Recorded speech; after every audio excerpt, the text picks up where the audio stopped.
ACL is the expectation, but that thing was pretty hyperextended as well. Is there any other potential injuries that could be taking place and they're looking at? And when you think about the Chiefs, what's their response to this entire situation, you think?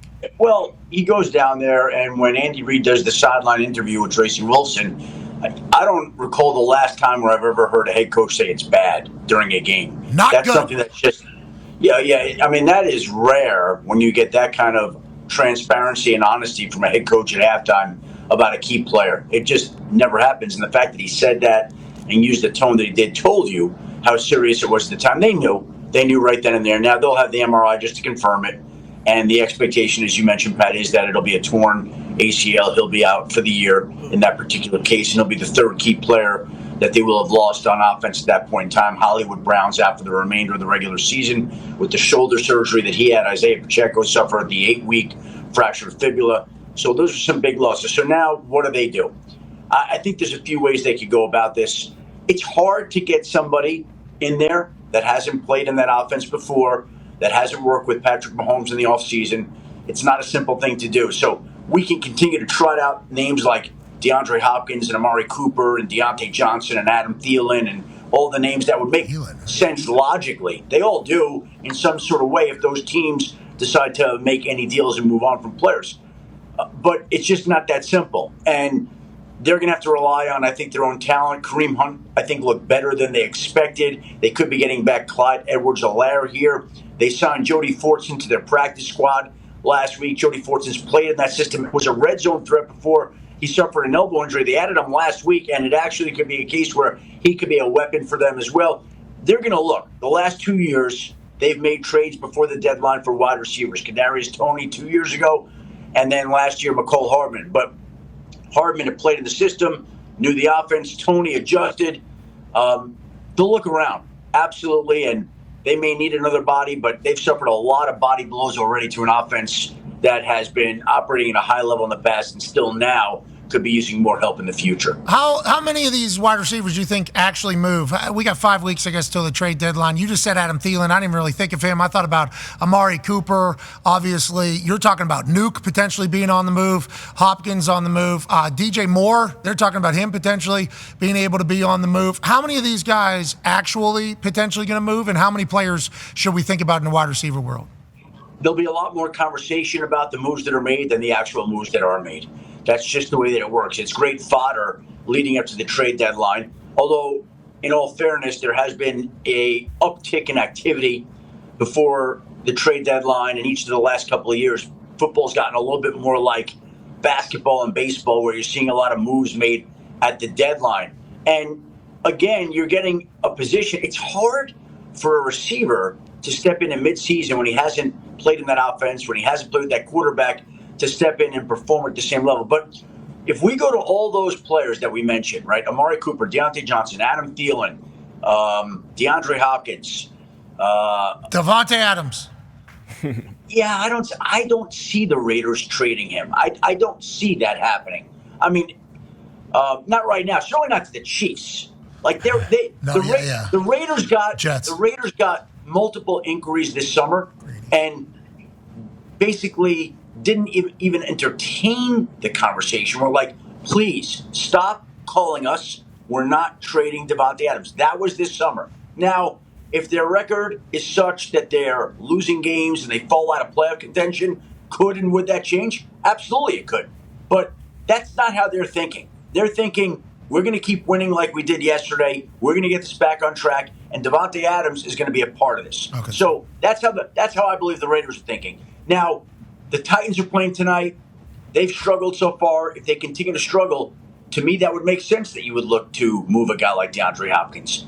Adam Thielen, Deontay Johnson. Deontay Johnson's in the last year of his contract. He's going to be leaving Carolina after this year anyway. If they lose a few more games, why would you not be open to the idea of moving him if you got the right offer before the deadline? And I think the same would be true of Adam Thielen, a veteran who you probably would want to do right by. If you're 1-6 at the trade deadline, if you're 2-7, whatever it may be, they push back the trade deadline a week. I think it's November 3rd this year, or whatever that may be. Wait, is the trade deadline on the same day as the presidential election this year? Listen, you would know better than me, pal. That's both those things you look into a lot more than I do. It's your bag, Shefty. Yeah. It sounds like you're saying yes, though. Is the election the 5th? Is the 5th election? When's the election? The deadline is the 5th. I can tell you that. The 11th. That is the same. The 5th is the election day, and 5th is trade deadline. Oh, that's good. I'm sure everything will get caught up in everything. Oh, I can't wait. Maybe America will make some trades. You know what? Here's the thing. So many people watch this show. That I expect that somebody is going to text me in the next 2 minutes and say they are or are not on the same day. So hopefully somebody's listening. And gets they that are. call out. We just found out they are on the same day. We got Google over here. Yeah, it's crazy. Yeah, it's pretty. All right, let's talk about a couple other things here. Trade deadline. Well, but by the way, so that's going to be. It's nice to know that that's going to be a nice calm day that Tuesday. Boom. Yeah, it's going to be great for everybody. Can't wait. And then the night's going to be even better. Oh yeah. And then the next morning's going to be casual. Yep. Mm-hmm. No matter what, super casual. Think about a monster NFL trade. So sports world's upside down. And then obviously whatever happens in that election, that next morning could be the most active day in the history of X. Yep. Yeah. Be on fire. Oh, Put a game on the day.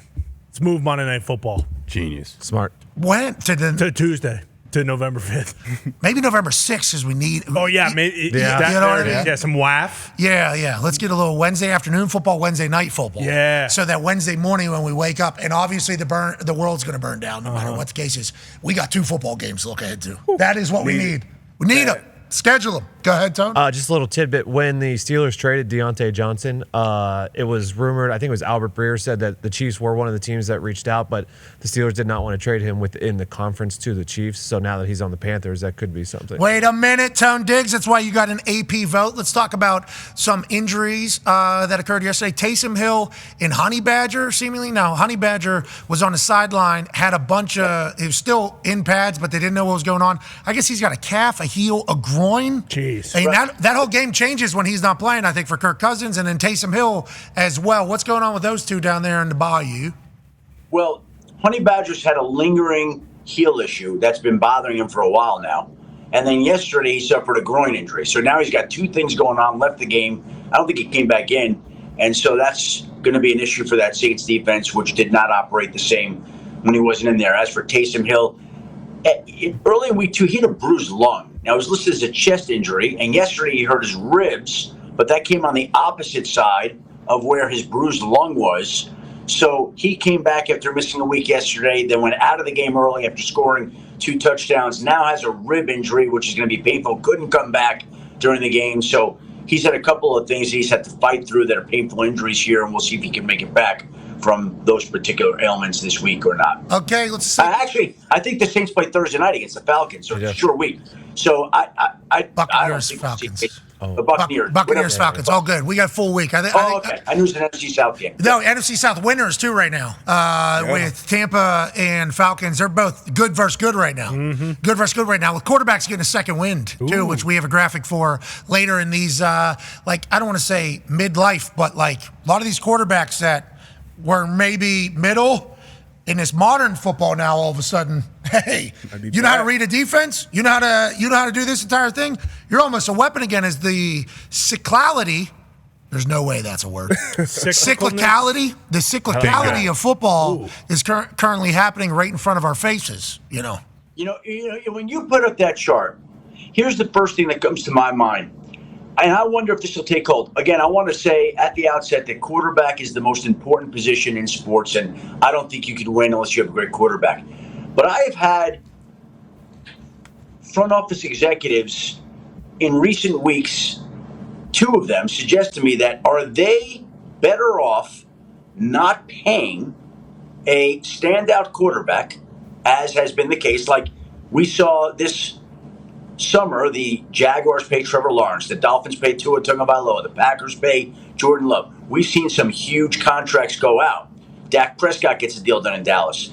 So the way that these people asked me the question, I thought it was interesting, was are they better off signing a Sam Darnold for $7.5 million if you believe in your coaches and your organization and you can elevate him, or are you better off paying a quarterback $55, $60 million and being committed to him as opposed to spreading all that money into other players. Now, there's some good quarterbacks on this list that qualify, like Baker Mayfield when Tampa signed him was like $7.5 million.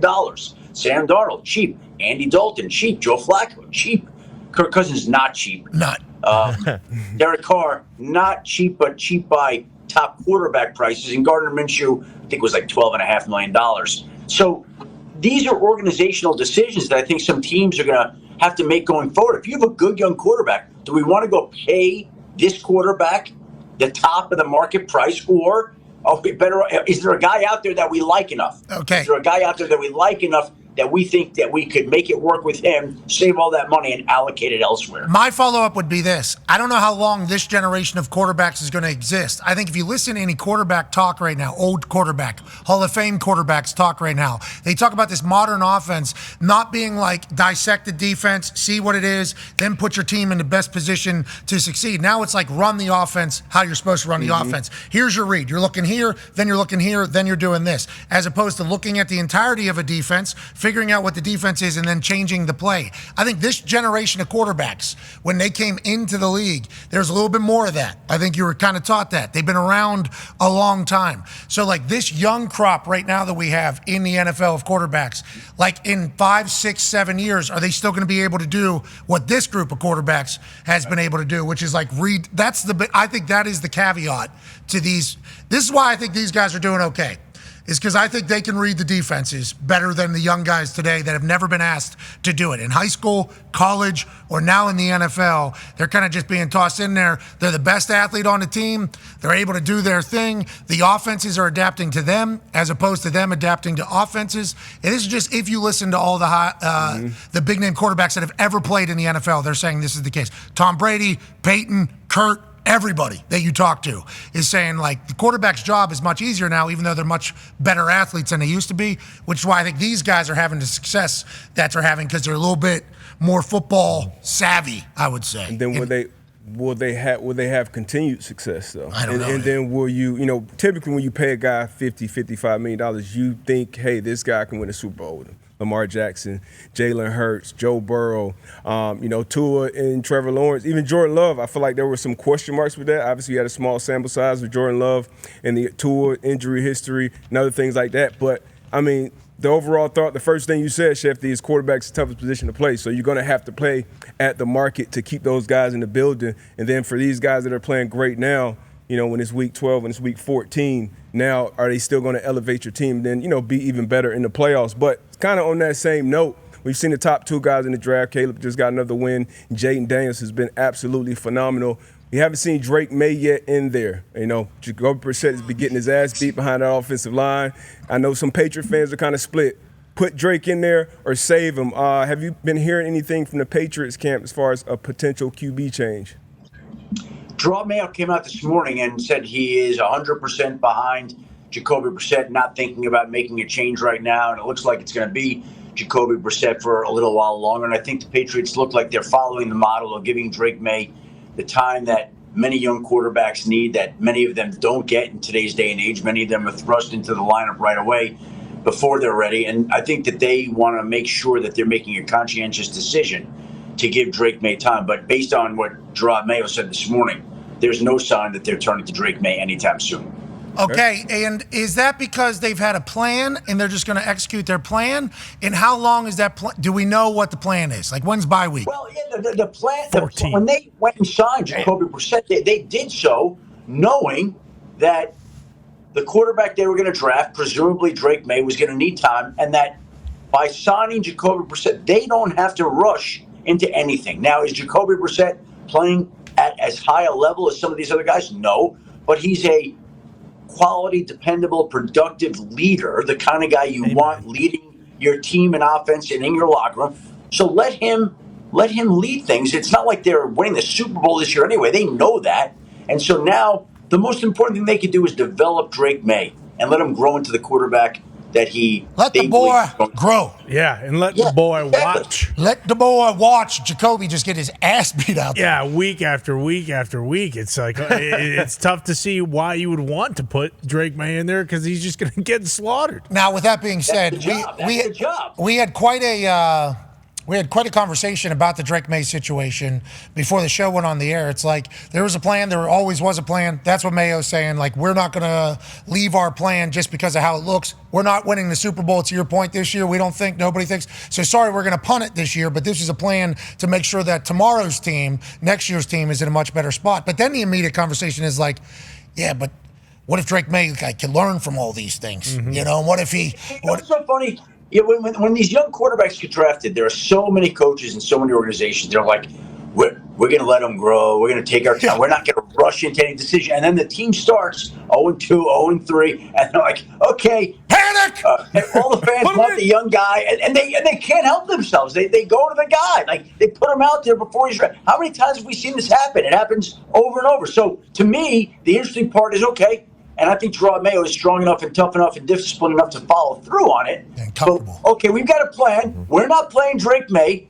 And as the losses start piling up and the fans are, where's Drake May? Can they be disciplined enough to tune out all that noise and literally follow through on what they believe is right? And there are a lot of people that don't do that. We'll see if New England does. Yeah, Coach Mayo also first year as a head coach. He's obviously got the Kraft's permission and understanding that this might not be their great year. Not going to get fired if that doesn't happen. No. Some of these coaches, hey, we're yeah. I don't care if he's good next year. I'm not going to be here. Canal. So, let's go ahead and get him in. Exactly. Down there in Carolina, there's an opportunity. This thing's starting to slip away. Put Andy Dalton in there. The Thielen combo about him potentially being traded has certainly sparked some conversation on the internet, Schefter. We appreciate that. Let's go to the San Francisco 49ers. They look like the Niners again. Hey, they look good. Unreal. Party look good. But there is some lingering questions. Go ahead, Con Man. Yeah, Schefter, obviously Jordan Mason's, playing fantastic. I believe he's leading the league in rushing. But with the McCaffrey situation, he flies over to Germany, goes and sees a doctor who has a lot of experience, who's worked on, former pros, Manning. I think Kobe was thrown out there. What's his status right now? And is there any sort of timetable for these Niners fans? Or is this going to be one of those things where, maybe week 8 you hear something new? Or is he probably not going to play this year? Well, I think here's the truth of the matter is I don't think Christian McCaffrey knows when he's coming back. I don't think the 49ers know when he's coming back. I don't think anybody knows right now when he's coming back. Now, they have talked and said that they're going to begin to ramp up Christian McCaffrey, potentially even this week, starting to get him back to see how he's feeling. And ideally, you'd like to hope and think that he's going to be feeling better, that the time off will have helped. But who knows how his calf and Achilles is going to react? Nobody can say for certain. Now, I think in their minds, they're not thinking season at all. Like, it was brought up to Kyle Shanahan last week, and he scoffed at that idea. To them, the thought of that never has occurred. I would say, of course, it should be occurring because you don't know what's going to happen. Nobody knows when he's coming back. Again, the hope is that when he gets back on the practice field this week, that the pain has decreased, that the treatment he received in Germany, whatever it was, worked, and that the inflammation's calmed down, he feels better, and they get him back here in the coming weeks. Nobody knows whether that's going to happen or not going to happen. All right, well, we hope he has a great practice. Obviously, we can't wait to see him out there. Congrats to Mason stepping in place and playing absolute great football. Let's talk about them playing great football and who did. Obviously, Debo is back. Juwan Jennings, who's the number one guy, seemingly. All of a sudden, he got paid this past offseason. Good move by Lynch and Shanahan there. Kittle has a high touchdown that was absolutely filthy, but then he gets a rib injury in there. Brock Purdy, seemingly comfortable. What? Anything else we need to know about the Niners other than Christian McCaffrey? Yeah, well, what was impressive about Juwan Jennings, not only the catches, but he wears the right colored shorts to practice. Okay. All right. Okay. Here's the thing that I think is a little bit problematic for this team going forward. Yesterday, Fred Warner left the game with an ankle injury. He didn't finish the game. And so when a player doesn't finish the game with an ankle injury, that could tell you that his status for the upcoming game is in jeopardy. They play Arizona. There's the pick from Fred Warner yesterday. Gets the touchdown. So good. Yep, there it is. Boom. Great play. So I think they're hoping that he's back because last week they lose Javon Hargrave up front. His replacement, Elliott, yesterday, he suffered a knee injury. Fred Warner hurts his ankle.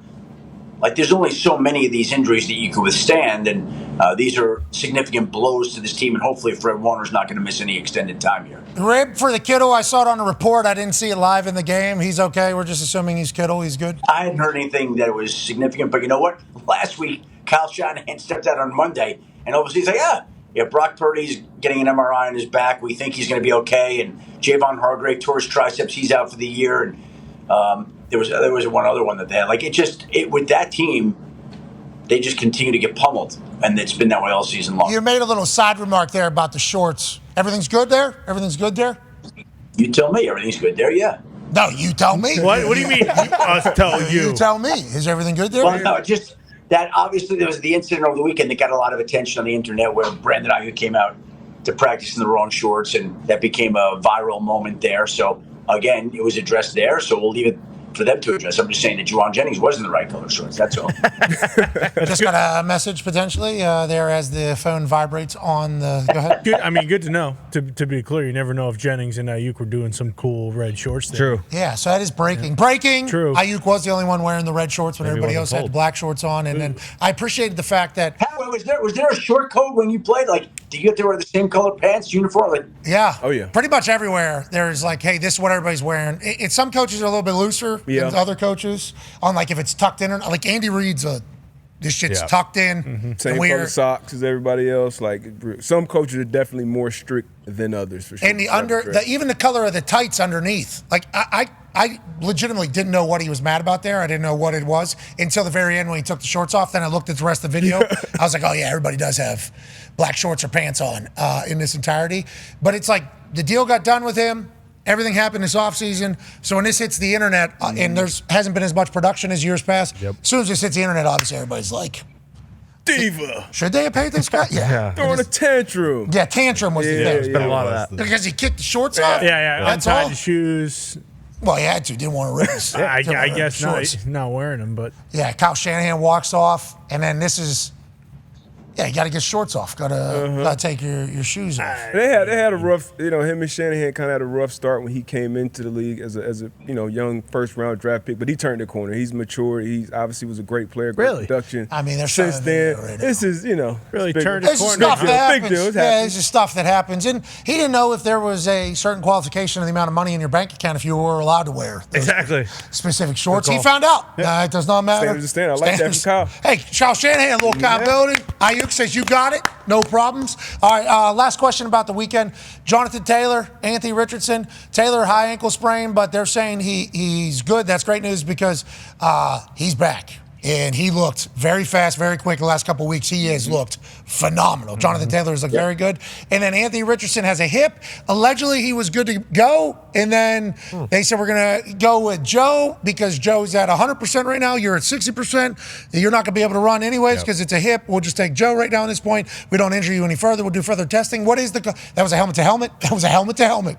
And that was not called. I just, and Steelers fans are talking about how screwed they got and how TJ got held. Maybe that is true. Maybe you did. But you think they're cooking the books for the Indianapolis Colts? I don't think that'll ever be the case. What do we know about Anthony Richardson, and how do we feel about Jonathan Taylor, Adam Schefter? Well, they felt like Richardson was not a serious injury. As you mentioned, he could have come back in. So I think we'll see more Wednesday when they come out to practice and see who's practicing and who's not practicing. My guess would be that in a best case scenario, Jonathan Taylor will be limited. That would be a hope, but it may be tough for him to play this week. High ankles, usually you're going to miss a little bit of time there.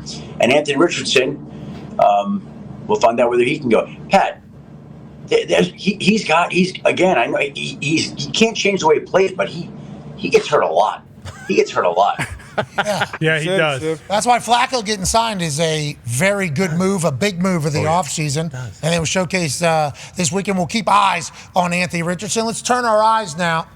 I don't want to bring up the super negative thing that Connor just said we have to ask about. I mean, it feels necessary. Doug Peterson in Jacksonville is nasty. He put on a I don't give a shit clinic at his press conference. How could we not bring it up? Legitimately. Yeah. Like we talked about Deshaun Watson last week whenever they're like, are you going to run more? He's like, I'm not getting hit. What are you talking Exactly. about? I'm not. No way am I asking for more runs as they're losing and their offense is not doing great and he's getting paid at a historic rate. Like that was a heel answer by him. Now, I did see him moving a little bit more. Yeah. I did see him moving a little bit more in the game, so maybe that was a response. Doug Peterson, he was asked about if he's going to go back to calling plays or whatever. He goes, I thought they called great plays. Players stink. Basically, is what he said. Here's what Doug Peterson said when he was asked about going back to calling plays. Is there any chance you take the headset over just to change this thing up? For what? I thought he called a great game. We as coaches, we can't go out there and make the plays, right? It's a two-way street. So What do you want us to throw hand catch, you hand call? you guys can sit here and point the finger all you want, and that's fine. Point it right at me. I can take it. Okay, That's what we're doing. I can take it. So You and Tony Khan. whatever you want to ask me, say, whatever, write, go That's a ahead. man. You did tell us at your introductory news conference a couple of years ago, if it's not working, if it's not in rhythm, whether it's your plays or not, that you hand off the play calling. I mean, is it just one of those, maybe it's just a voice, a confidence? You guys were cooking when you were doing it, it looked like in 22. Yeah, sure. Okay, I'll take it into consideration. Anybody else? Thanks, Coach. Eye roll, walk off. It's not great. Just paid the quarterback. Obviously, everything's happened. The whole conversation the last couple of years has been this. And then and we love Coach Peterson. We think he's an incredibly cool guy. We think he's a good coach. Obviously, we're fans of Trevor Lawrence. The Jacksonville Jaguars as a whole in the AFC South have been a problem for the Colts, so I got respect for the ability that they have. But that's getting ugly down there, Schefty, isn't it? It's kind of getting ugly down there right now. 0-4, right? They should have won the first game against Miami, and they don't, and that's where it seems to get sideways. And look, he's backing his guy, Press Taylor, the offensive coordinator there. When the reporters were asking questions about that, it's exactly what Doug did when he was in Philadelphia. He backed Press Taylor, and he stood behind it. Doug believes in supporting his coaches. He's always felt very strongly about that. He did that again yesterday.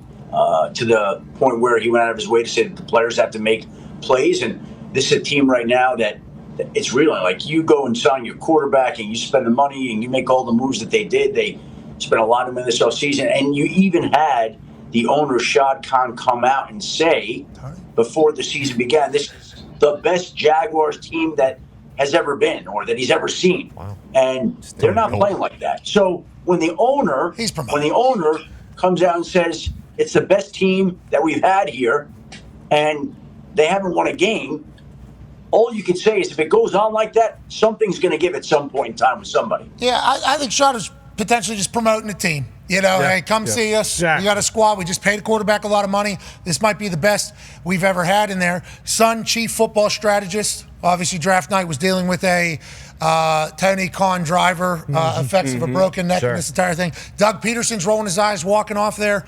All of a sudden, it's like, is this same old Jags? I think they might have asked him about getting fired, too. Yeah. In that same press conference, which, I mean, you just committed all that money to Trevor Lawrence. And, yeah, he's backing his coaches, but it doesn't seem like he's backing his players or his quarterback right there. It definitely sounded like that bus was backing up on the players. But, I mean, I guess, that's what happens when you get 0-4. I don't want to say you start pointing fingers, but it ain't going your way. If I'm Doug Peterson, maybe you do take over play calling. Something's not working there. Obviously, you trust your guy, Press. But if I'm going to go out, if I am even potentially in conversation getting fired 0-4, I got to change something up. No, they ran into a C.J. Stroud train, too, down there in the Stroud house in Houston. Good. Everybody knew what was going to happen whenever C.J. Stroud got the ball back under 3 minutes in that situation. Now, Jacksonville had the ball twice with less than 5 minutes to put that game away. Twice they could have put that game away. Instead, they give C.J. Stroud a chance, and C.J. Stroud did what C.J. Stroud does and has done since he got here.